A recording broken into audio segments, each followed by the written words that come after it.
Olá, galera do sétimo A, sétimo B. Gente, vamos começar conteúdo novo, né? Então, já passaram as provas, já vimos os nossos resultados e agora a gente vai dar continuação ao nosso conteúdo. Nas aulas anteriores, a gente estudou sobre a colonização do continente americano. O que foi que nós aprendemos? Nós aprendemos que a Europa entrou em um novo sistema econômico chamado de mercantilismo. Esse sistema econômico vai impulsionar as navegações marítimas, ou seja, as navegações para além do continente europeu, as navegações pelo Oceano Atlântico. E nesse processo, nós vamos ter dois continentes como ponto principal. Nós vamos ter a África e a América. No nosso caso, a gente não estudou muito sobre o continente africano, a gente só falou, né, que os portugueses passaram pelo continente africano até contornar e chegar às Índias. No caso, né, os conteúdos que a gente estudou foi mais sobre a América. Então, a gente basicamente estudou sobre o processo de colonização da América.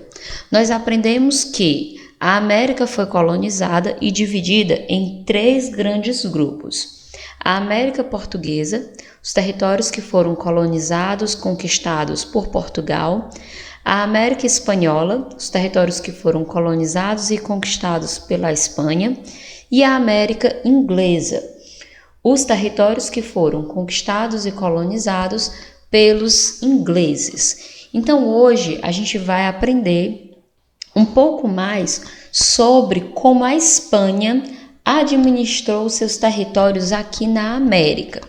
A gente viu o início da colonização, né? Nós vimos a chegada dos espanhóis nas Antilhas, né? nas Ilhas do Caribe, pela esquadra, né, de Cristóvão Colombo, no ano de 1492. Então, nós vimos que Cristóvão Colombo chega na América Central e, posteriormente, outros conquistadores dão continuidade a esse processo de tomada dos territórios que seriam, né, hoje a América Central e parte da América do Sul, ao que se refere principalmente à Cordilheira dos Andes. Então, todos esses territórios foram tomados pelos espanhóis. E aí nós vamos ter duas grandes civilizações nessa conquista. Nós vimos os astecas e os incas. E vimos que Francisco Pizarro e Hernán Cortés foram também outros dois grandes nomes nesse processo de conquista. Galera, a gente não pode esquecer de uma coisa. Quando os europeus chegam aqui, eles não chegam para colonizar apenas. Eles chegam para conquistar. Eles querem encontrar riquezas e essas riquezas vão ser extraídas e levadas para a Europa. Então, esse é o objetivo deles. Eles não vêm para a América apenas povoar, eles vêm para tirar riquezas e revendê-las na Europa. Uma das regiões, né, que teve uma colonização exclusivamente, né, de povoamento foi uma região da América Inglesa, mas quando a gente fala de América Espanhola e América Portuguesa, são apenas colônias de exploração. Nós não temos colônias de povoamento. Então aqui você está vendo, né, a bandeirazinha da Espanha e uma caravela, que era o principal, era o transporte, né, para navegar o Atlântico e sair do continente europeu e chegar até a América. Como nós vimos, né, o processo de viagem nessas embarcações não era lá aquela viagem legalzinha, né? Às vezes faltava o alimento, água potável e muitas doenças, ratos, piolhos se espalhavam. Então não era um ambiente salubre. Galera, uma vez os espanhóis tendo chegado na América e tendo conquistado ela, eles vão começar a administrar o território. Então é isso que nós vamos estudar hoje. A gente vai estudar como a Espanha administrou as terras que ela conquistou. Professor, o que significa administrar? Significa como ela dividiu, o que ela plantou, quem ela deixou comandando essa região. É isso que vai falar sobre a administração. Então, nessa aula nós vamos falar sobre como a Espanha administrou os territórios que ela tomou aqui na América, beleza? Só relembrando, ó, aqui no mapazinho, você está vendo em vermelho todos os territórios que a Espanha tomou para ela. Então, primeiro, os espanhóis chegaram aqui, ó, nessas ilhas. E, posteriormente, expandiram toda a sua conquista, né, toda a sua dominação por todas essas regiões que você vê em vermelho. Professora, é uma região, são regiões imensas. Sim, são regiões imensas.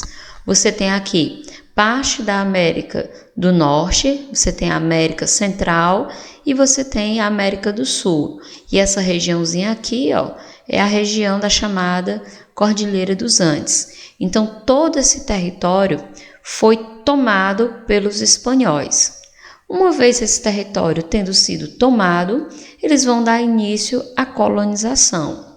Essa colonização, como eu disse a vocês, não é uma colonização para povoar, certo? Não quero povoar. Eu quero o quê? Explorar. Que é feio, né, gente? Eu quero explorar. Esse é o meu objetivo, exploração. E para fazer essa exploração, eu tenho que administrar como explorar esse território. Aí você pode me perguntar, professora, o que tinha nesse território para ser explorado? O que tinha nesse território para ser tirado? Galera, tinha muito ouro, mas principalmente tinha muita prata. Então, as regiões conquistadas, colonizadas e administradas pelos espanhóis possuíam grandes riquezas de ouro, mas principalmente de prata, que são metais, né, de valor extremamente alto dentro da Europa. Então vamos lá. Então, durante o processo de conquista, os espanhóis iniciam também a colonização da América. Então veja que essas duas palavras, elas andam juntas, conquista e colonização. Então eu venho conquistar e no processo que eu estou conquistando, eu colonizo. Ou seja, eles vão ocupar o espaço, explorar as riquezas que esse espaço tem e, obviamente, administrá-lo. Então, nessa imagem aqui do quadrinho abaixo, você vê a presença dos espanhóis dentro, né, da América e dando início, né, aos processos de comercialização, de ocupação, exploração e administração. E olha que importante, aqui em cima, ó, você está vendo como aqueles que já viviam, né, nesse território foram tratados. Foram tratados como? As terras deles foram tomadas, eles foram conquistados, eles acabaram sendo mortos de várias maneiras diferentes, ou seja, não houve respeito com os nativos, né, com os índios, com os indígenas que viviam nesses territórios. Isso aconteceu tanto com as terras, né, conquistadas por Portugal, como também pelas terras conquistadas pelos ingleses, beleza? Então, galera, a administração colonial da Espanha. Cada região administrou os seus territórios de uma maneira diferente. Como assim, professora? Portugal não administrou do mesmo jeito que a Espanha, como também a Espanha não administrou do mesmo jeito que os ingleses. Então, cada grupo europeu colonizou a região que conquistou de uma maneira diferente. Então, os ingleses criaram um sistema, os espanhóis criaram um sistema e os portugueses criaram também o seu próprio sistema. Então, a gente vai entender hoje como os espanhóis administraram, qual foi o sistema que eles adotaram. Galera, assim que a Espanha começa a administrar as terras que ela conquistou na América, ela vai criar 2 grandes órgãos administrativos, ou seja, duas grandes esferas que vão atuar na forma de colonizar e explorar esse território. Então, eles vão criar as casas de contratação e vão criar o Conselho das Índias. Então, quando eu quiser saber quais são os 2 primeiros órgãos mais importantes e os órgãos administrativos, eu vou falar da Casa de Contratação e do Conselho das Índias.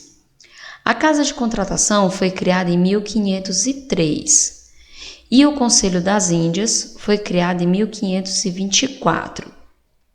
Veja que a Casa de Contratação, ela foi criada não na América, mas sim na cidade portuária de Sevilha, na Espanha.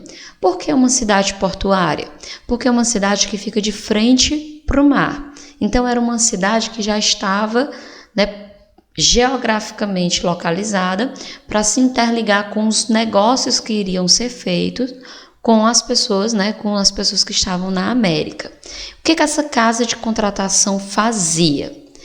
Esse órgão, ele regulamentava a administração da colônia, ou seja, toda a maneira como a colônia era administrada passava pela casa de contratação. Essa casa de contratação é quem nomeava e contratava os funcionários que iriam organizar todos os negócios da Espanha com os territórios conquistados. Essa casa de contratação, ela ia fiscalizar a cobrança do quinto, que era um imposto, que a coroa, um imposto que a Espanha cobrava sobre a mineração. Essa casa de contratação também ia cuidar de todas as transações comerciais da colônia. Então, professora, tudo que acontecia que estava relacionado ao comércio entre a América Espanhola e Espanha passava pela casa de contratação? Sim. Ela administrava a colônia, ela contratava os funcionários, ela fiscalizava a cobrança dos impostos e ela cuidava das transações comerciais. Além de tudo, essa casa, esse órgão, também cuidava do monopólio do comércio colonial. O que significa isso? Ela não deixava que as terras que a Espanha haviam conquistado fizessem comércio com outros países, ou com franceses, ou com holandeses, ou com ingleses. Então, ela se encarregava de fazer com que apenas a América Espanhola, as terras conquistadas pelos espanhóis, fizessem comércio com os próprios espanhóis. E o Conselho das Índias, professora? O Conselho das Índias, ele foi criado não na Espanha, mas sim dentro da própria América. Então, veja a diferença. A casa de contratação, ela foi criada lá na Espanha para tomar decisões sobre o comércio, sobre a exploração e sobre a organização da colônia. Depois de muitos anos, aí se cria o Conselho das Índias. Esse Conselho das Índias vai tomar as decisões agora dentro da colônia. Mas quais eram as decisões que eles iam tomar? Eles iam indicar as pessoas da mais alta confiança para os cargos de conselho que tinha dentro da América. Como assim, professora? O Conselho das Índias, dentro das suas reuniões, iam escolher quem ia mandar dentro da América. Mas quem ia mandar dentro da América em nome do rei. Então, eles escolhiam aqueles que iriam representar os reis. Viu a diferença? A casa de contratação, ela cuida das questões comerciais. O Conselho das Índias cuida de questões políticas. E ela vai escolher, obviamente, aqueles que estão mais ligados ao rei da Espanha para poder liderar dentro dessa região. Beleza? Vamos continuar. Galera, primeiro a gente viu, né, quem cuidava das relações comerciais. Então, quem cuidava das relações comerciais era a casa de contratação. Quem cuidava da relação política dentro da América, Conselho das Índias. Mas o território foi cada vez se tornando maior. Como esse território, né, que os espanhóis haviam tomado estava muito extenso, então eles pensaram em subdividir o território. Por quê, professora? Eles achavam que subdividindo o território, eles poderiam organizá-lo melhor, poderiam administrá-lo melhor e assim evitar que outros países, né, que outros navegadores chegassem à costa do território que pertencia à Espanha. Então eles queriam subdividir no território, né? Eles queriam evitar que houvesse ataque de piratas, ou seja, de outros navegadores, principalmente da nacionalidade inglesa. Então, o que eles vão fazer? Eles vão dividir a América Espanhola em vice-reinos e em capitanias gerais. Então, você vai lembrar, o território foi subdividido para melhor administrá-lo. Foi subdividido em quê? Em vice-reinos e capitanias gerais.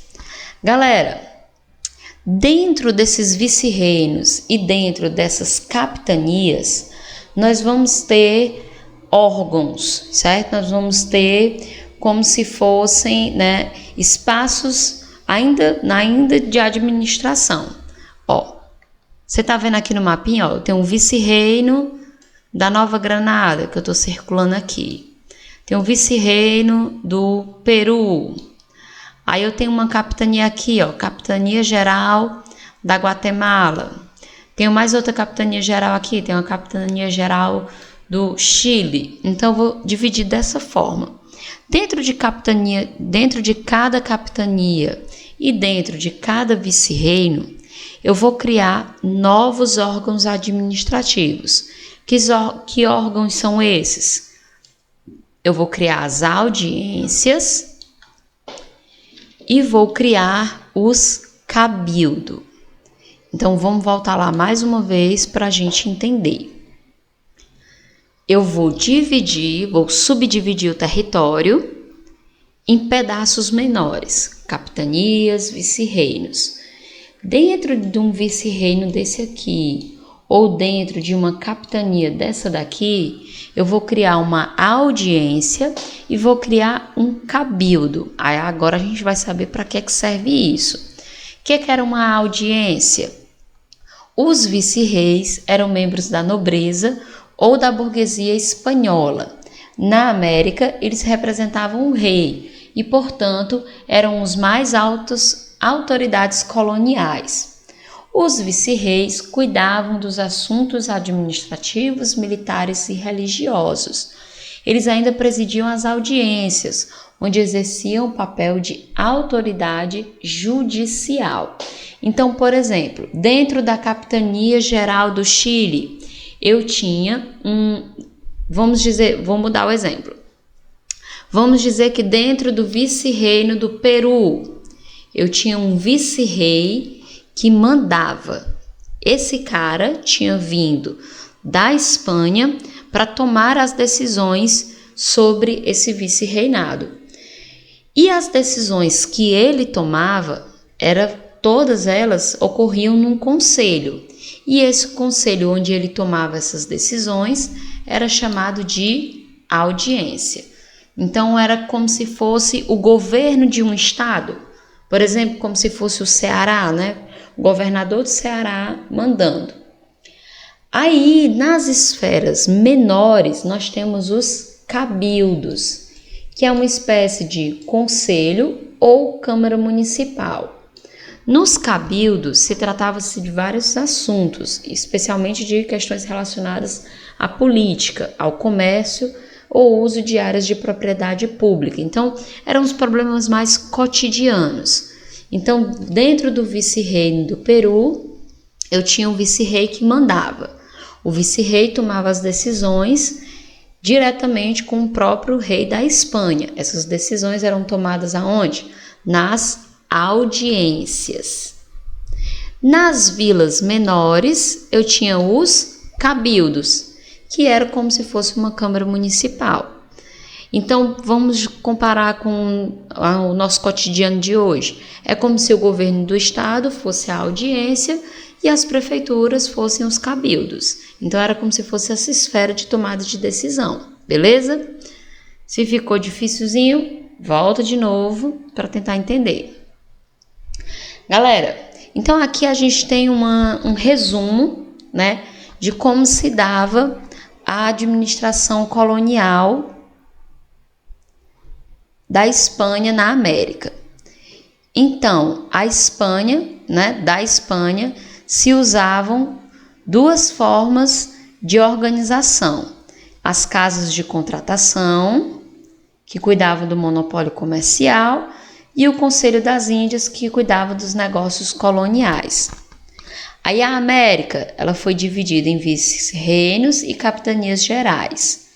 As audiências era a autoridade judicial, aqueles que faziam tudo, né, de modo geral em nome do rei, e os cabildos eram onde se tomavam as decisões dentro das vilas e das cidades. E aqui você vê todos os vice-reinos e capitanias que foram criadas dentro da América Espanhola. Então foram criados 4 vice-reinos: vice-reino da Nova Espanha, vice-reino da Nova Granada, vice-reino do Peru e vice-reino do Rio da Prata, que não apareceu aqui, viu? Ficou aqui embaixo, não apareceu. Aí as capitanias: Capitania Geral de Cuba, Capitania Geral da Guatemala, Capitania Geral da Venezuela e Capitania Geral do Chile. Então foram criados 4 vice-reinos e 4 capitanias gerais. Aí você pode perguntar, professora, e a sociedade? Gente, já faz um bom tempo, né? Os espanhóis chegaram na América em 1492. Nós estamos falando de acontecimentos que já se colocam no século XVI. Então, já faz um bom tempo que os espanhóis chegaram. E tendo chegado, né, na América, a gente, querendo ou não, né, eles vão acabar se misturando. Então, nós vamos ter aí uma divisão social dentro dessa América espanhola. Nós vamos ter os espanhóis, vamos ter os nativos, vamos ter os escravos e a gente vai descobrir quem é todo mundo nessa história, beleza? Então, a sociedade da América Espanhola, que vai se formar depois da conquista, vai ser dividida em 5 grupos com condições diferentes, com condições distintas. Ou seja, uns eram mais importantes que outros.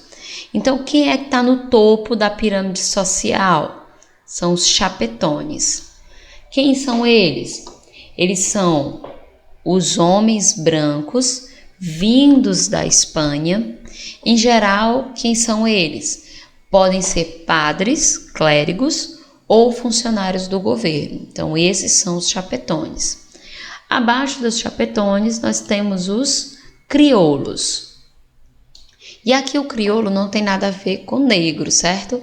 O crioulo na América Espanhola, eles são os brancos que haviam nascido na América, que mesmo acumulando fortuna, eles não podiam participar da administração. Eles podiam apenas exercer cargo de vereador nas câmaras municipais. Por que que eles não podiam? Porque eles não tinham nascido na Espanha, e sim na América. Então, só o local de nascimento deles já colocava eles abaixo na classe social. Quem vem após os crioulos? Os mestiços. Ah, eu conheço essa palavra, professora. Mestiço lembra mistura. Sim, então os mestiços, em geral, era as pessoas, né, que nasceram da mistura do branco com os indígenas. Embora formassem um grupo bastante numeroso, eles não possuíam direitos políticos.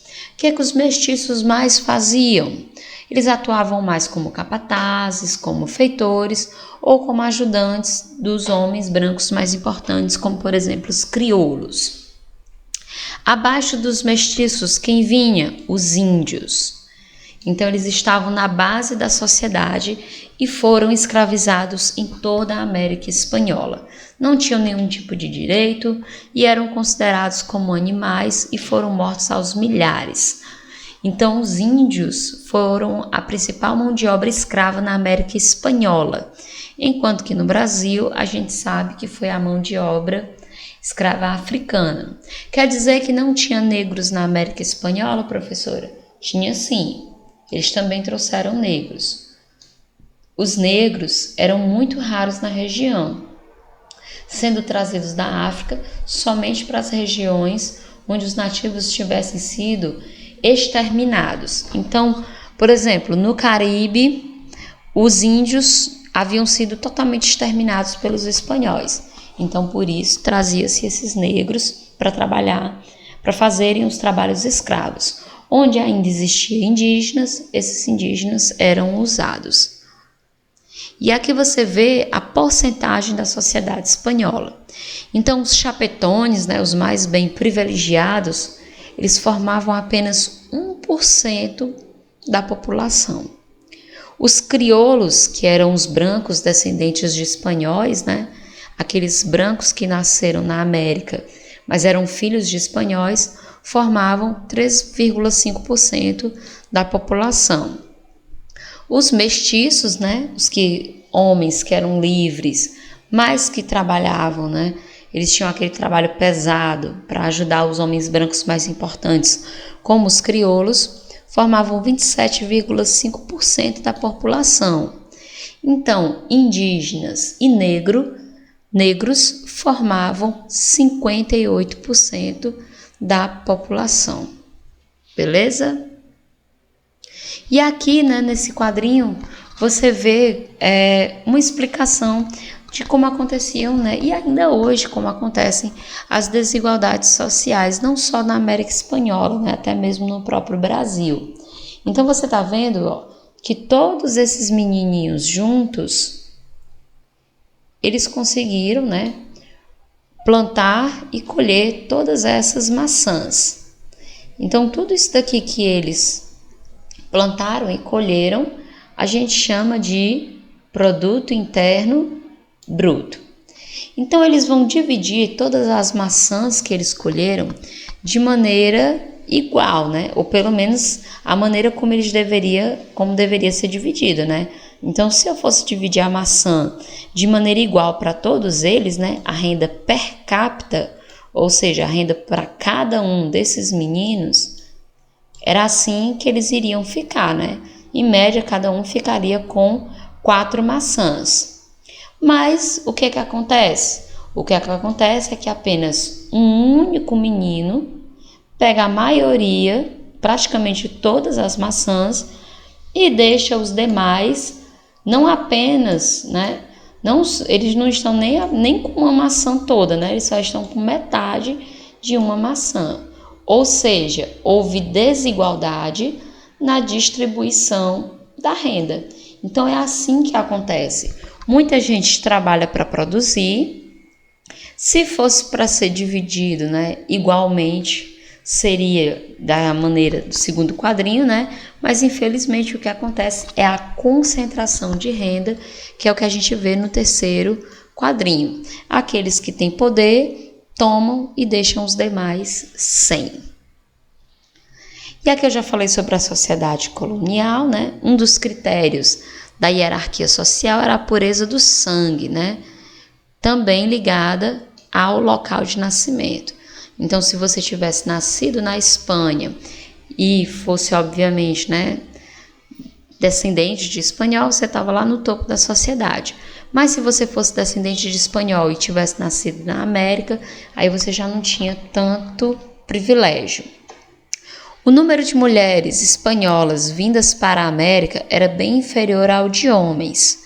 Por essa razão, foi bastante comum a união de espanhóis e crioulos com índias, cujos descendentes eram chamados de mestiços, e também com negras, embora com menor frequência. Quando isso acontece, nós dizemos que houve uma miscigenação. Tornava cada vez mais difícil a aplicação dos critérios de pureza de sangue. Então, muitas mulheres acabaram casando com esses homens espanhóis. Não no sentido positivo, certo, galera?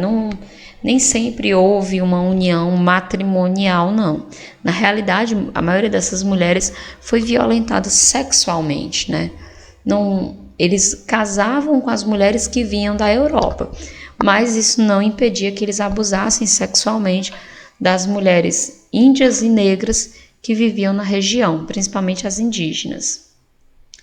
Galera, a economia colonial, como eu disse a vocês, vai viver principalmente da exploração do ouro e da prata. E as formas de trabalho que eles vão usar para extrair esse ouro e essa prata serão chamados de mita e encomienda. O que é cada um deles? A mita era um trabalho forçado dos indígenas nas minas de prata e de ouro. Eles faziam os índios ir trabalhar nas minas, né, tanto nas minas de prata como de ouro, davam um pagamento mínimo e esse pagamento era praticamente insuficiente para a sobrevivência dos índios, mas eles tinham que aceitar. Na encomienda, a coroa autorizava, o colonizador a dispor dos nativos para trabalhar nas minas ou na agricultura, desde que fossem cristianizados. Os indígenas eram agrupados em grandes aldeamentos sob o controle dos colonizadores. Então, na mita, o índio continuava na sua aldeia, mas ele tinha que trabalhar nas minas de prata e de ouro. Na encomienda, além de trabalhar na mina, ele também podia trabalhar na agricultura, mas ele não ficava na aldeia. Ele tinha que ficar nos aldeamentos criados pelos próprios espanhóis e não só ficar nesses aldeamentos, eles também tinham que ser cristianizados, ou seja, eles não poderiam mais ter o nome ou os costumes indígenas que eles possuíam antes. Aqui você está vendo um exemplozinho, de uma imagem de como os europeus e espanhóis, infelizmente, tratavam os indígenas, com violência e morte. Então, galera, logo após o período da conquista, as colônias espanholas passam a praticar também a agricultura. Como eu disse a vocês, eles vão viver do minério, mas também da agricultura. Então, essa agricultura ela vai ser desenvolvida em grandes fazendas, em grandes espaços latifundiários, que serão chamados de haciendas. Beleza? Essas haciendas, nós vamos encontrar haciendas na América Central e nas Antilhas. A pecuária, o que é pecuária, professora? É a criação de gado. Então, além de plantar, eles também criaram gado. Então, o gado ele foi introduzido, eles trouxeram o gado para ser criado principalmente no México e no vice-reino da Prata. Então, os indígenas eram desligados de suas comunidades e os mestiços, que nasciam da relação entre brancos e índios, passam a trabalhar nessas fazendas. Alguns deles eram arrendatários, que eram as pessoas que trabalhavam, ele arrendava aquela terra, mas ele tinha que dar quase todo o lucro que ele obtinha com ela para um determinado indivíduo, Outros também trabalhavam num pequeno lote de terra para sobreviver, mas a maioria dos trabalhadores não recebia salário. A maioria deles, acabavam contraindo muitas dívidas. Então, eles trabalhavam basicamente para dar lucro aos espanhóis e tirar o mínimo para a sua sobrevivência. Então, aí uma conclusãozinha, para a gente fechar. 60 anos após a descoberta, a América, desde o Mississippi até o Rio da Prata, e o Mapocho estava já recoberta de cruzes de cemitérios e de templos com suas correspondentes cidades. Os moradores dessas cidades foram dizimados. Um século e meio após a conquista, tinham desaparecido quase 100 milhões de seres humanos. 100 milhões de seres humanos. Dos 25 milhões de indígenas que habitavam o México em 1500, só restava 1 milhão em 1600. Então, ele dá aí um exemplo do México, de 25 milhões, só restava 1 milhão no ano de 1600. Lembrando, né, que eles chegaram já entrando no ano de 1492, já entrando no ano 1500. Segundo as palavras do poeta chileno Pablo Neruda, a espada, a cruz e a fome dizimaram a família selvagem. Então, nessa conclusão, tenta-se chamar a atenção para como, né, os indígenas, os nativos da América, foram os que mais sofreram, ou pela violência, né, das armas espanholas, ou pela cristianização da Igreja Católica, ou foram mortos pela fome e também violências de outras formas. Então, infelizmente, quem mais perdeu com tudo isso foram os nativos da região. Beleza, galera? Alguma dúvida? Me procurem no privado, tá bom? Assistam às web aulas, não façam só as atividades. A gente precisa, né, que vocês, fica até mais fácil de vocês resolverem a atividade, vocês assistindo a aulinha, beleza? Até a próxima semana e estamos aí. Tchau!